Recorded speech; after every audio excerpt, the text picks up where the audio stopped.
BMS academy में आपका स्वागत है। पिछले सेशन में हमने इफ और एल्स की जानकारी ली थी, जिसमें हमने देखा था किस प्रकार हम कंडीशन के अकॉर्डिंग इफ ब्लॉक या एल्स ब्लॉक को एग्जीक्यूट कर सकते हैं। अगर हमारे पास कंडीशन ट्रू रहती है तो इफ ब्लॉक एग्जीक्यूट होता है, और अगर कंडीशन फॉल्स रहती है तो एल्स ब्लॉक एग्जीक्यूट होता है। दोनों केसेस में केवल एक ही ब्लॉक एग्जीक्यूट हो सकता है, इफ या एल्स वाला। इस सेशन में बात करते हैं अगर हमारे पास एक से ज़्यादा ऑप्शंस हो तो उनको कैसे आप इफ के साथ चेक कर सकते हैं। इसके लिए हमारे पास PHP में इफ एल्स इफ का एक अलग से कंट्रोल स्ट्रक्चर अवेलेबल है, जिससे हम एक से अधिक कंडीशन को चेक कर सकते हैं। आइए देखते हैं इफ एल्स का जो ये राइट हैंड साइड पे एग्जांपल है, इसमें इसको देखकर समझते हैं। यहाँ यदि आप देखें तो मैंने एक वेरिएबल लिया है मंथ, जिसमें जनवरी स्टोर किया है। इफ मंथ इक्वल टू जनवरी, अगर मंथ में जनवरी हो तो एक आउटपुट मैसेज आ जाएगा इको के द्वारा, आप जनवरी मंथ में हैं। लेकिन अगर जनवरी ना हो तो मैं यहाँ पे एक अलग कंडीशन स्पेसिफाई कर सकता हूँ एल्स इफ के साथ। अब ध्यान दीजिएगा, एल्स इफ जो है अलग से एक नई कंडीशन क्रिएट कर सकता है, जैसे इफ ने किया है। एल्स इफ में मैंने दे दिया है कि अगर मंथ फरवरी के बराबर हो तो क्या किया जाए, और अगर फिर से एक कंडीशन और जोड़ दी है नीचे की तरफ, फिर से एल्स इफ लगाकर अगर मंथ जो है मार्च के बराबर हो तो क्या किया जाए। तो आप देखें, मल्टीपल एल्स इफ लगाकर आप आसानी से काफी सारी कंडीशंस को स्पेसिफाई कर सकते हैं। और फाइनली अगर इनमें से कोई भी कंडीशन ना हो तो ऐसे केस में आप लास्ट में एल्स ब्लॉक जोड़ सकते हैं। अगर इनमें ऊपर वाली कोई भी कंडीशन मैच नहीं करती तो फिर फाइनली एल्स ब्लॉक को एग्जीक्यूट किया जाएगा।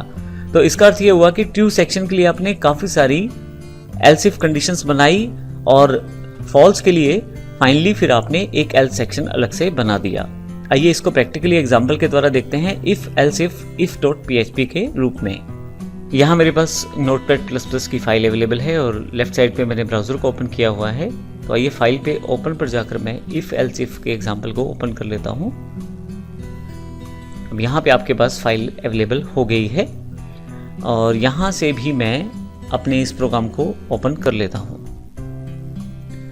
अब हमारे पास देखिए कंडीशंस और प्रोग्राम को समझते हैं। सबसे पहले राइट हैंड साइड दी गई Notepad++ की फाइल में इफ एलसीएफ जो एग्जांपल है उसको समझते हैं। सबसे पहले मैंने एक मंथ वेरिएबल लिया है जिसमें जनवरी को स्टोर किया है।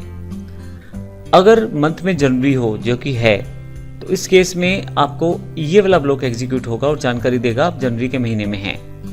नहीं तो हमने एक कंडीशन और जोड़ दिया है एल्स इफ के साथ, अगर मंथ में फरवरी होता तो ये एग्जीक्यूट किया जाए। नहीं तो अगर मंथ में मार्च हो तो फिर ये एग्जीक्यूट किया जाए, और अगर इनमें से कोई भी ना हो तो एल्स एग्जीक्यूट किया जाए। तो ये आपको कंट्रोल स्ट्रक्चर समझना पड़ेगा। इसको प्रयोग करने के लिए आप एक से अधिक कंडीशंस को स्पेसिफाई कर सकते हैं हर एल्स इफ के साथ। और फाइनली अगर आप चाहते हैं कि इनमें से कोई भी ऑप्शन अगर आपकी सिलेक्शन रेंज में नहीं आए तो फिर उसको एल्स के साथ सेटअप कर सकते हैं।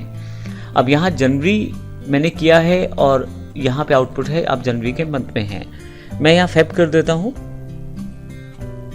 इसके लिए मैं केवल इस वेरिएबल की वैल्यू को चेंज कर देता हूँ, सेव कर देता हूँ यहाँ पे और रिफ्रेश कर देता हूँ। तो आउटपुट रहेगा आप फरवरी के मंथ में हैं, क्योंकि ये कंडीशन ट्रू हो गई है। इसी तरह से अगर मैं यहाँ पे मार्च कर देता हूँ और सेव कर देता हूँ यहाँ पे और फिर रिफ्रेश करता हूँ, तो अब तीसरी कंडीशन ट्रू हो गई है, तो ये ब्लॉक एग्जीक्यूट हुआ है। ध्यान रखिएगा, एक बार में एक कंडीशन के साथ केवल एक ही ब्लॉक एग्जीक्यूट हो रहा है।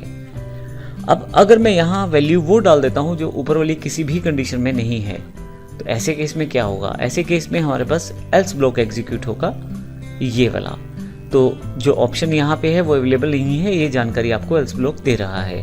तो इस प्रकार से हम अपनी कंडीशंस को स्पेसिफाई करने के लिए इफ एल्स इफ का प्रयोग कर सकते हैं, और आसानी से एक से ज़्यादा अगर कंडीशंस हैं तो उनको वेरीफाई करके रिक्वायर्ड आउटपुट प्राप्त कर सकते हैं। तो इस पूरी सेशन में हमने सीखा कि इफ़ का प्रयोग हम किस प्रकार कर सकते हैं, फिर उसके पश्चात अगर एक से अधिक कंडीशन हो तो इफ़ एल्स इफ का प्रयोग हम किस प्रकार कर सकते हैं।